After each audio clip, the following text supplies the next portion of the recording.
Hello, Saints of St. James. I'm giving you this tape because you may not be able to hear the sermon of the bishop very well that I'm sending you. I know the volume just wasn't to my satisfaction, and I thought some of you may give up on it and not be able to hear it.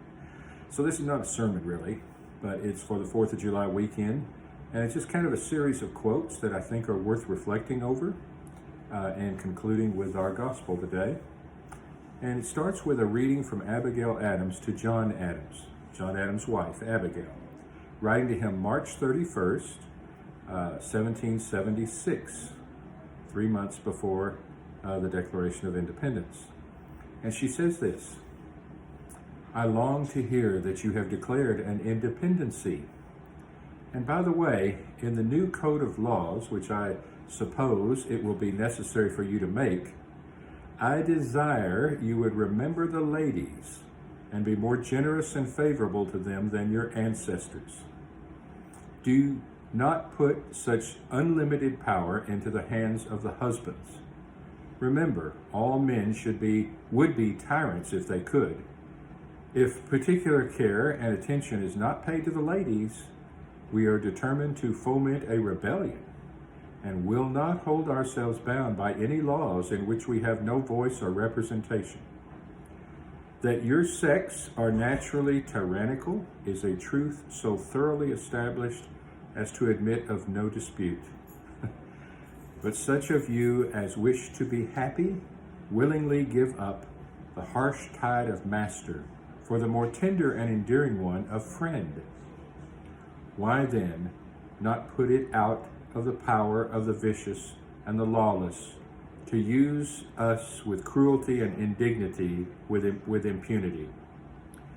Men of sense in all ages abhor such customs which treat us only as the servants of your sex. Regard us then as being placed by providence under your protection, and in imitation of the Supreme Being, make use of that power only for our happiness."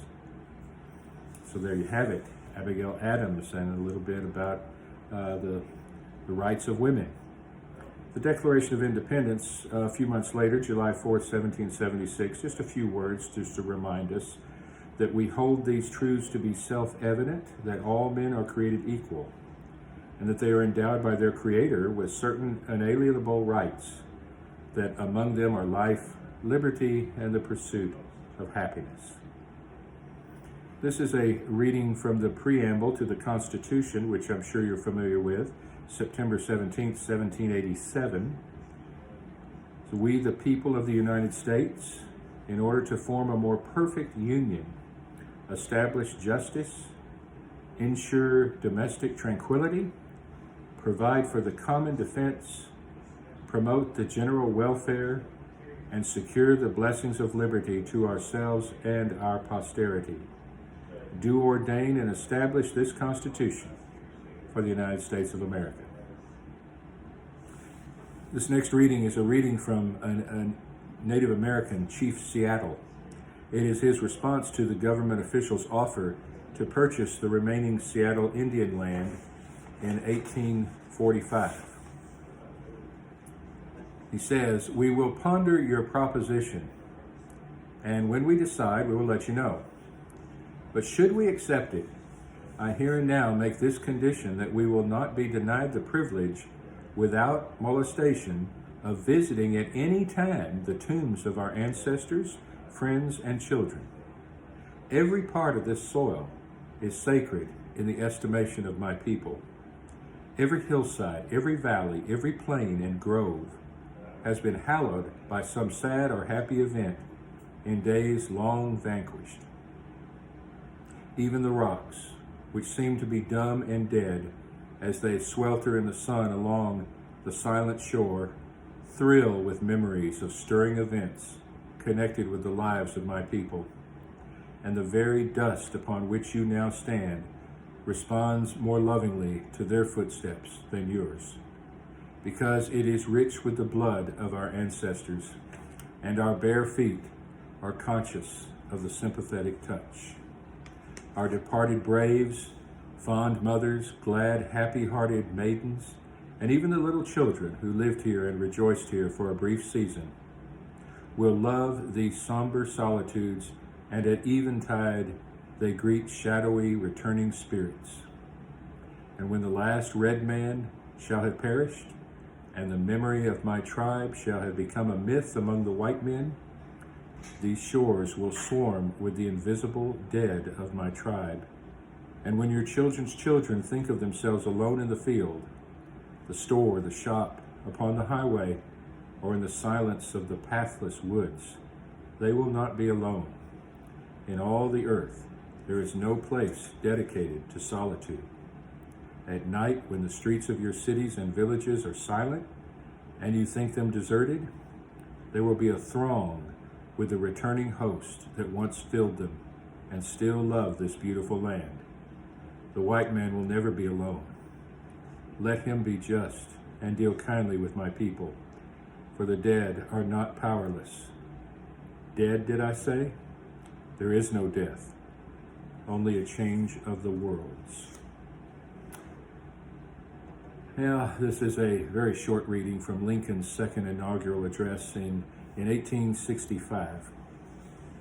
With malice toward none, with charity for all, with firmness in the right as God gives us to see the right, let us strive on to finish the work we are in, to bind up the nation's wounds, to care for him who shall have borne the battle, and for the widow and his orphan, to do all which may achieve or cherish a just and lasting peace among ourselves and with all nations.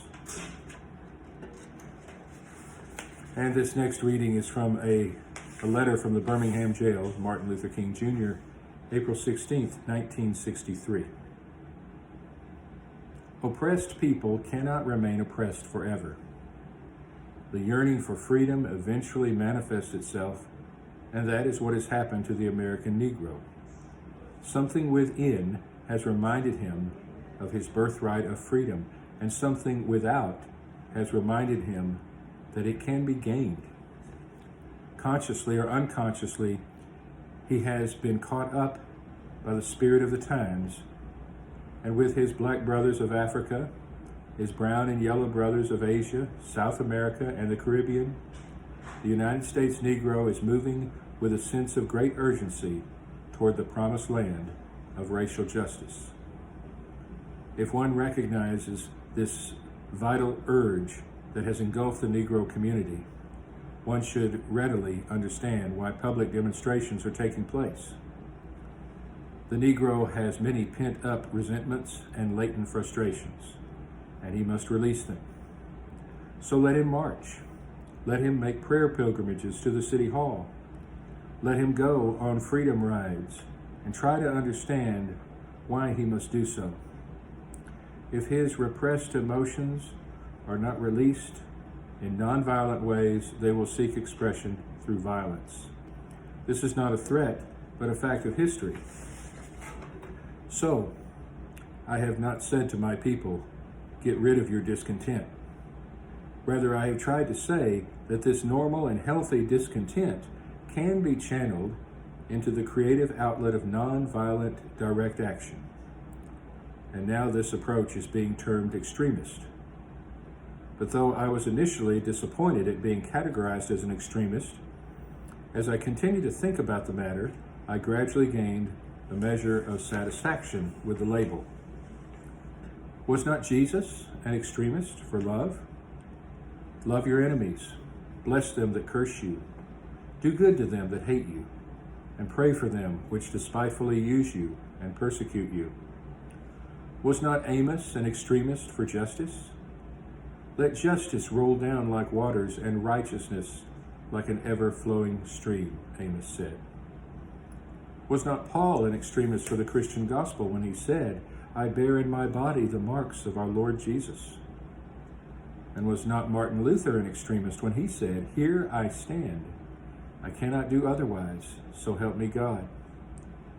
And John Bunyan, who said, I will stay in jail to the end of my days before I make a butchery of my conscience. And Abraham Lincoln, who said, this nation cannot survive half slave, and half free. Thomas Jefferson, who said, "We hold these truths to be self-evident that all men are created equal." So the question is not whether we will be extremists, but what kind of extremist we will be. Will we be extremists for hate or extremists for love? Will we be extremists for the preservation of injustice or for the extension of justice?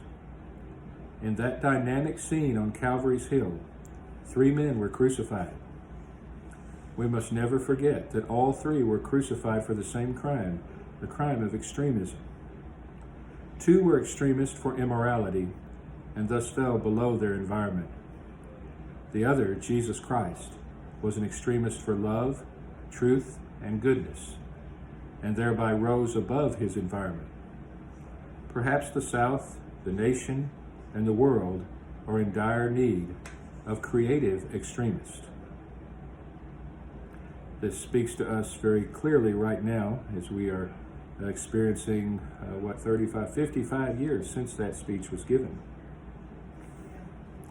And finally, one that kind of ties all these together is part of the Holy Gospel that was read for today's service from Matthew 11. Jesus says, "Come to me, all you who are weary and are carrying heavy burdens, and I will give you rest. Take my yoke upon you and learn from me, for I am gentle and humble in heart, and you will find rest for your souls. For my yoke is easy and my burden is light." And we remember those words in this especially anxious time in our country, as we remember that we're still living into the ideals that set this country up. The greatest government in the world, the greatest nation in the world, but we fall short of those ideals. So we're still growing into them, and we can do this. We continue to do better, but we'll never, ever be perfect.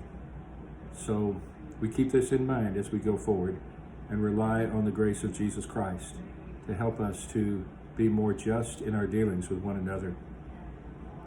I hope this has been helpful, and I hope you enjoy this 4th of July weekend, and you think about our nation and pray for it, and for all people of the nation, not just ourselves, and not just those that we see as victims and the vulnerable, but for all of us. We all need to be in this together. God bless you, and happy 4th of July.